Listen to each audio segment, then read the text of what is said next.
अस्सलाम वालेकुम व्यूवर्स, आप देख रहे हैं जेके न्यूज़ और मैं हूं आपके साथ इसरार काज़मी। निगाली साहब साईं बाबा कॉन्स्टिट्यूंसी के बीडीसी चेयरमैन नज़ीर साहब की 2 दिन पहले जो ऑडियो वायरल होती है उस पे काफ़ी बवाल मचा हुआ है। हमारे साथ आज वो बात करने के लिए मौजूद हैं। सबसे पहले हम उनका इस्तकबाल करते हैं हमारे इस पोर्टल में। बहुत बहुत शुक्रिया काजम साहब। नज़ीर साहब, जो आपकी ऑडियो वायरल होती है, क्या आप मानते हैं कि ये ऑडियो आपकी है? मैंने तो सुना नहीं है, लेकिन जैसे आप बता रहे हैं होगी कोई आइडिया, लेकिन मैंने तो सुना नहीं कौन सी आइडिया है। मुझे इस बारे में कोई नॉलेज है नहीं। नज़ीर साहब, जैसे कि उस ऑडियो में ने जो कहा कि पिछले 70 साल से जो गुज्जर कम्युनिटी के लिए जो पैसा आ रहा है, या तो वो नॉन ट्राइबल में बांटा जा रहा है या वो करप्शन में लग रहा है, तो इसके बारे में आप क्या कहते हैं? देखिए, ऑडियो के बारे में तो मुझे मालूम नहीं किसने बनाई और क्या उसका स्टेटस है, लेकिन जो ट्राइबल फंड जो आता रहा है पिछले 70 साल से जो आता रहा है, मैं आपको बताता चलूँ कि हवेली की जो तारीख है, सबसे पहले इसमें मीर खानदान ने हुकूमत की। उस वक़्त भी यहाँ का भाईचारा बहुत अच्छा चलता रहा। उसके बाद गनई खानदान आया, उन्होंने पुंछ शहर को अच्छे तरीके से गाँव से लोगों को लाकर बसाया, बहुत डेवलपमेंट हुई, गाँव के लोगों को बहुत डेवलपमेंट हुई। उसके बाद बदनसीब से 2 खानदान आ गए, एक मरहूम चौधरी बशीर अहमद नाज का खानदान आ गया और एक मरहूम गुलाम अहमद जान का खानदान आ गया। इन 2 खानदानों ने जो गुजर के नाम का, पहाड़ी के नाम का, ट्राइबल के नाम का सारा फंड जो है वो इन लोगों ने हजम किया। मसला ये पैदा होता है कि अगर ट्राइबल फंड आता है उसके लिए गाइडलाइन आती है, गाइडलाइन उसके अंदर जो आती है उस गाइडलाइन के हिसाब से वो तकसीम होना चाहिए। लेकिन होता ये था कि जो एमएलए है, वक्ती एमएलए, वो अपना असर सूख इस्तेमाल करके जो उनने 2-4 हर गांव में अपने अपने एजेंट 2-4 रखे होते थे। हर गांव में आप देखेंगे इनके एजेंट होते हैं, 1 2 3 4 से ऊपर नहीं होते। उनको आप एजेंट कह लें या दूसरी चीज़ कह लें, जो अपने इलेक्शन के बेनिफिट के लिए उन्होंने रखे हुए थे, ये सारा पैसा उनको तकसीम कर देते थे। रिजल्ट ये होता था कि हमारा इलाका डेवलप नहीं हो सका। लेकिन 5 अगस्त के बाद हालात तब्दील हुए, पंचायत के इलेक्शन हुए। जब सरपंच इलेक्शन पंचायत के हो रहे थे तो ये नाम नहाद पॉलिटिशियन जो है, उस वक्त ये पहलवानों की तरह ये चैंपियन बन के कूद रहे थे मंडी की सड़कों पे, खासकर कि जनाब हमने सरपंची इलेक्शन का बाइकाट करना है। तो लेकिन हमने बाइकाट नहीं किया, हमारी पूरी आवाम ने हमारा साथ दिया, हम इलेक्शन लड़े, बाखूबी जीते। उसके बाद आप सेंट्रल गवर्नमेंट की लापरवाही के हैं या उनकी कोई सोच में तब्दीली आई, क्या हुआ मुझे नहीं मालूम। बीडीसी इलेक्शन में इनका बाइकाट था, लेकिन जब डीडीसी का टाइम आया तो ये उसमें कूद पड़े और पंचायत राज निज़ाम को जो मजबूत हो रहा था उसके बीच में इनके कूदने के बाद ये पैसा जो है हजम होने के कगार पे पहुंच गया। अब जो हमारी कौंसल में 10 करोड़ रुपया जो इस वक्त ट्राइबल का आया है, उसकी तकसीम के ऊपर लेके मेरी इनके साथ बात थी। हमने इनसे ये कहा कि ये ट्राइबल का पैसा जिस तरीके से आप पहले इस्तेमाल करते रहे, जो आपकी सबका प्रैक्टिस थी, वो हम आगे चलने नहीं देंगे। तो उससे ये थोड़ा सा बखला गए, क्योंकि इनका ग्राउंड भी खाली था। तो इन्होंने फिर कभी मैंने सुना है कि कोई ऑडियो मेरे खिलाफ वायरल किया है, कोई वीडियो बना के, ये जो हमारे एजाज जान साहब हैं, इनका कोई रिश्तेदार है उसने, और ये रियाज नाज साहब जो हैं, इनके कहने पे वो ऑडियो बना के मेरे खिलाफ कमेंट किए हैं और उसमें बड़ी अच्छी बुरी बातें भी कही हैं। लेकिन इंशाल्लाह इससे हमें कोई परवाह नहीं है। हम तो बेईमानों के खिलाफ लड़ते रहेंगे और चोरी के खिलाफ लड़ते रहेंगे और अपने अवाम की आवाज़ उठाना, चाहे वो गुजर कम्युनिटी का है, चाहे वो पहाड़ी कम्युनिटी का है, चाहे वो ओबीसी का है, चाहे वो कश्मीरी है, उसका हमारा। सर, जैसे कि आपने कहा कि हर साल की तरह इस साल भी जो 10 करोड़ आया गुज्जर कम्युनिटी के लिए, वो इस बार बीडीसी ने गलत जगह पे लगा दिया, यानी कि जो यहाँ का पैसा था दूसरी कॉन्स्टिट्यूंसी में लगा दिया। इसके बारे में आप क्या कहें? देखिए, जो 10 करोड़ आया उसका प्लान जिस दिन बन रहा था, उस दिन बगैर प्लान बनाने के बजाय इनकी ये एक थ्योरी थी एजाज जान और रियाज नाजगी के कौंसल के अंदर एक हंगामा खड़ा कर दिया जाए, ताकि जो पब्लिक की टेंशन है, मेम्बरान की टेंशन है, बीडीसी डीडीसी के 25 मेंबर होते हैं कौंसल में, वो टेंशन डाइवर्ट हो जाए और इस पैसे को हम हड़प कर लें।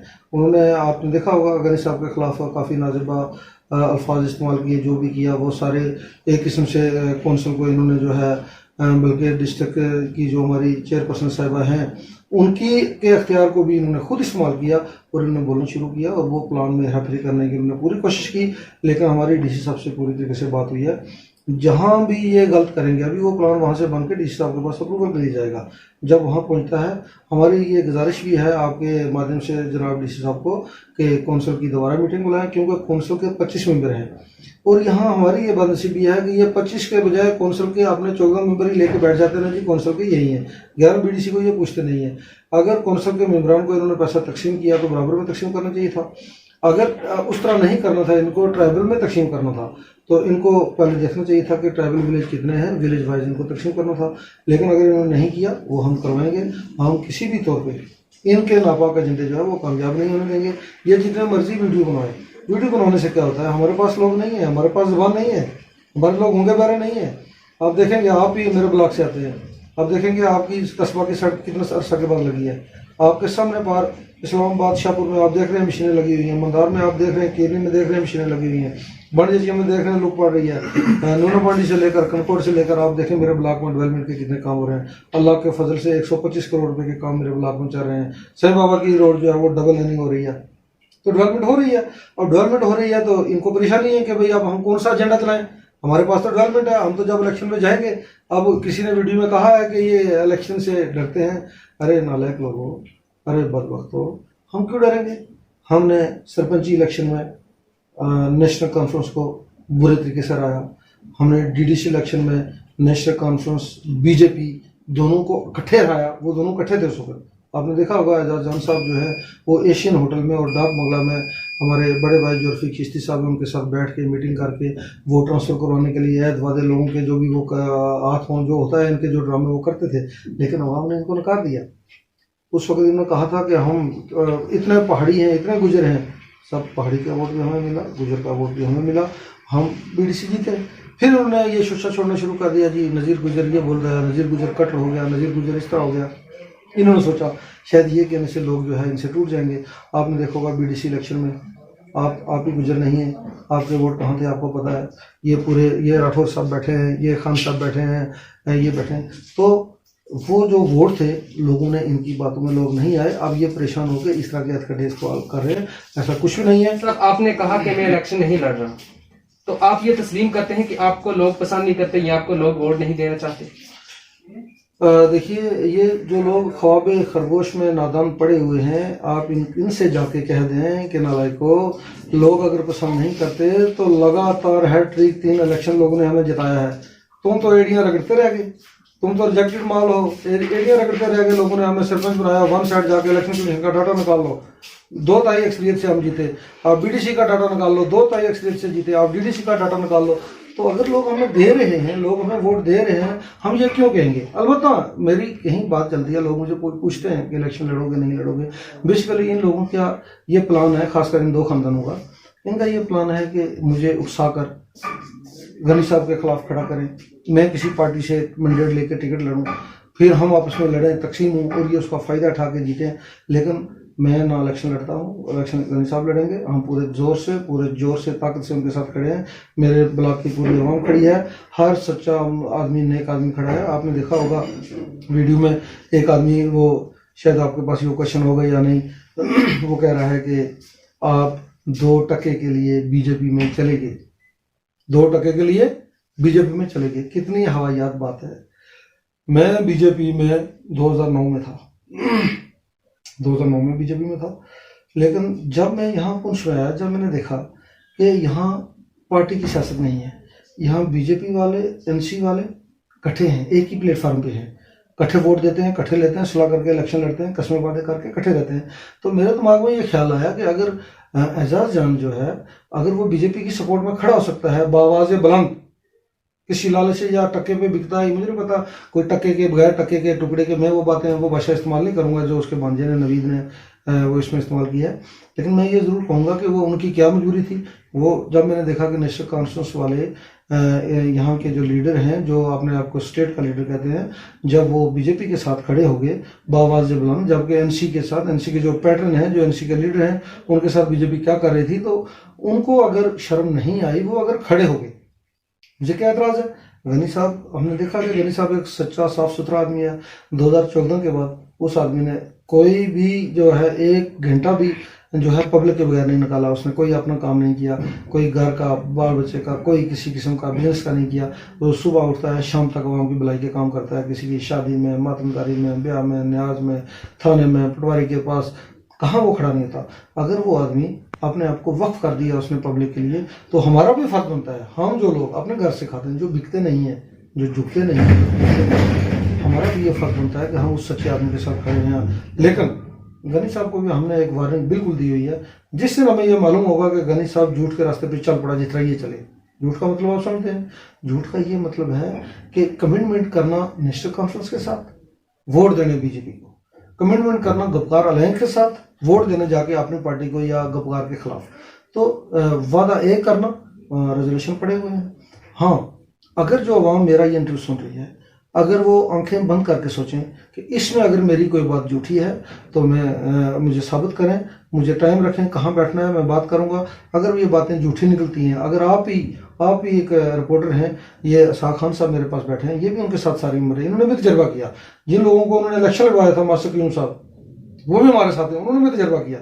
अगर आप सब लोगों को ये लगता है कि मेरी बातें जो हैं ये सच नहीं है, तो आप मुझे कहें, तो मैं उसके ऊपर गौर करने के लिए तैयार हूँ। लेकिन अगर मैं सच के खिलाफ जंग लड़ रहा हूँ, मैं अगर सच के खिलाफ जंग लड़ रहा हूँ, ये जो रिजेक्टेड माल है, ये खानदानी चीज़ें जिन्होंने बना रखी हैं, ये कोई वो ज़मीन नहीं है आपके बाप दादा की के बाप गया तो बेटे को विरासत में लिख दी। ये जमहूरियत है, ये डेमोक्रेसी है, यहाँ चाय वाला प्रधानमंत्री बन सकता है, यहाँ दूसरे को मौका दीजिए, यहाँ अवाम से गुजारिश है कि जो नेक लोग हैं, ईमानदार लोग हैं, उनको मौका दीजिए। पिछले 70 साल की जहाँ तक बात करते हैं, मैंने आपको बता दिया कि 2 खानदान जो थे इन्होंने ही बर्बाद किया। आप अगर अपने बुजुर्गों से पूछेंगे, मीर खानदान की जब हुकूमत थी, यहाँ अमन शांति थी, कोई लड़ाई झगड़ा नहीं था, लोग इकट्ठे बैठते उठते थे। उसके बाद जब गनई खानदान था, जो शहर में डेवलपमेंट हुई, आगे पीछे सारा आपको पता है, लोग आराम से बैठते थे। जब से ये 2 आए, एक ने किसी ने गुजर का नारा लगा दिया, किसी ने पहाड़ी का, क्योंकि काम उनके पास है नहीं, पैसा इकट्ठा करके ये अपने स्कूल बना लेते हैं, होटल बना लेते हैं। तो ये बात है। नजीर साहब, आपके लिए कहा जा रहा है कि आप बीजेपी और आरएसएस के बिके हुए हैं और आपका सिर्फ एक ही एजेंडा है, गुज्जर कम्युनिटी को पहाड़ी कम्युनिटी के साथ लड़ाना। इस पे आप क्या कहेंगे?